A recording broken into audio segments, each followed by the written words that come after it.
नमस्कार दोस्तों, आपका हमारे धर्मार्थ चैनल में स्वागत है। आज हम इस वीडियो में भैया दूज की कथा लेकर आए हैं। एक जाट था और एक भाट था। जाट की बहन थी लेकिन भाट की कोई बहन नहीं थी। भैया दूज का दिन था। जाट ने कहा, आज भैया दूज है, मैं अपनी बहन के जा रहा हूँ। भाट बोला, मेरे तो बहन नहीं है, मैं भी चलता हूँ। मैं किसी को मुंह बोली बहन बना लूंगा। वे दोनों चल दिए। आगे चलकर जाट अपनी बहन के रुक गया। भाट ने देखा कि कुएं पर दो पनहारी पानी भर रही हैं। आपस में बातें कर रही हैं कि आज भैया दूज है, आज हमारा भाई आएगा, जल्दी जल्दी घर चलते हैं। दूसरी बोलती है, मेरा तो कोई भाई नहीं है, मैं किसके टीका करूंगी। बाट वहां पर ये सारी बातें सुन रहा था। पनहारी पानी लेकर अपने घर चल दी। पीछे पीछे भाट भी चल दिया। वह घर जाकर मटका रखकर चरखा काटने के लिए बैठ गई। जाकर भाट ने कहा, जीजी राम राम। वह जो खड़ी हुई तो चरखे का तार टूट गया। वह जुड़ा नहीं। वह भाई से कैसे मिले। वह भगवान से प्रार्थना करने लगी कि तार जुड़ जाए तो मैं भाई से मिलूं। तार जुड़ गया तो वह भाई से मिल ली। पड़ोसिनों से पूछने लगी कि प्यारा पावना आए तो चावल कैसे बनाए। पड़ोसन ने कहा कि तेल में चौका दे और घी में चावल चढ़ा दे। ना चौका सूखे और ना ही चावल गले। भैया भूखा बैठा रहा। भाई मन में सोचने लगा कि मेरी मुंह बोली बहन है ना, सगी बहन होती तो अभी तक खाना खिला देती। इतने में ससुर बाहर से आता है। ससुर कहता है कि कोई अक्लमंद बहू हो तो गोबर मिट्टी से तो चौका दे, दूध में चावल चढ़ाए तो चौका सूख जाए और चावल भी गल जाए, तो प्यारे भाई को खाना खिला दे।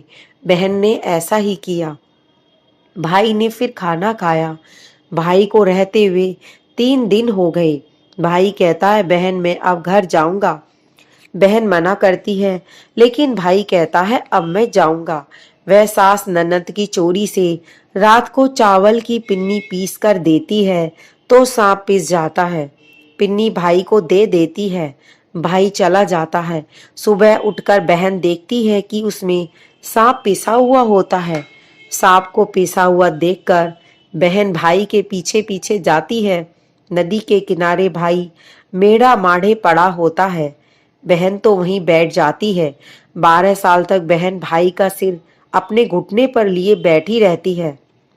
तब कीकर बोलती है, कांटे काट कटीली कांटे लगा फूल, फूल तोड़ माथे लगा सोता वीर जगाती। बहन कहती है कि एक बार और बोल। वह फिर बोलती है। बहन फिर कहती है कि बहन एक बार और बोल, तो कीकर तीसरी बार बोलती है। तब बहन फूल तोड़कर भाई के माथे से लगाती है तो भाई खड़ा हो जाता है और कहता है, बहन मैं तो बहुत सोया। बहन कहती है, तुझे तो 12 साल हो गए सोए हुए। भाई बहन से कहता है, अब तुम अपने घर जाओ। भाई मैं घर कैसे जाऊं, मुझे तो 12 साल हो गए। सेज भरतार छोड़ा, पूत पालने छोड़ा, दूध औंटता छोड़ा, घर के बाहर से तेरे पीछे चली आई। अब तो भाई मैं तेरे साथ चलूंगी। वहां से दोनों बहन भाई चल देते हैं। रास्ते में बहन को प्यास लगती है। वह भाई से कहती है, मुझे प्यास लग रही है। भाई बोला, यहाँ पर कहीं पानी नहीं है, आगे चलते हैं तो बढ़ई किवाड़ बना रहे हैं। भाई कहता है, बहन वहीं से पानी पी आओ। तो वहां बढ़ई किवाड़ जड़ रहे थे। तो बहन पूछती है कि यह किवाड़ किसके लिए जड़ रहे हो। बढ़ई कहता है, तुम अपना काम करो। नहीं, मैं तो पूछ कर ही जाऊंगी। बढ़ई कहता है, एक बुढ़िया है, जब वह मरेगी तब उसकी छाती पर यह किवाड़ जड़ेंगे।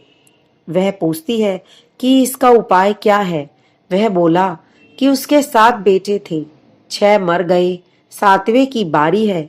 कोई बुआ हो या फिर उसकी कोई बहन हो और सारे की सारे काम अशुभ करे तो भाई उसका जिंदा रहेगा।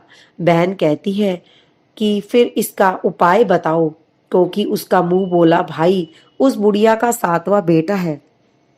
पढ़ई बताता है कि जिस वक्त लड़के की सगाई आए तो लोटे के साथ कर दो, बान होवे तो भी लोटे के साथ कर दो। जिस वक्त मोड़ बांधे तो उसकी जगह फूस का फूला बांध दे। दरवाजे से बारात नहीं निकाले, दीवार तोड़कर पीछे से बारात को निकाले। बहन मर्दाना भेष भर करके बारात के साथ जाए तो नेक करवा ले और एक पाली ले ले। जिस वक्त भाई फेरों पर बैठे तो नाग आएगा, तब उस नाग को हंडिया में कर ले। फिर नागिन आएगी तो उससे वचन भरवा ले। जब वचन भरवा ले तो एक वचन, दूसरा वचन, तीसरा वचन नरक कुंड में पड़े। तब नागिन से कहे कि मेरे सातों भाई और सातों भाभियों को छोड़े, तो वह कहेगी पापिन हत्यारिन, तूने बहुत ठगा, जा बख्शा। तेरे सातों भाई और सातों भाभियों को छोड़ दिया। बहन ने ऐसा ही किया। तब सातों घोड़े और सातों डोले आए तो बहन सबको लेकर बारात के साथ वापस आती है।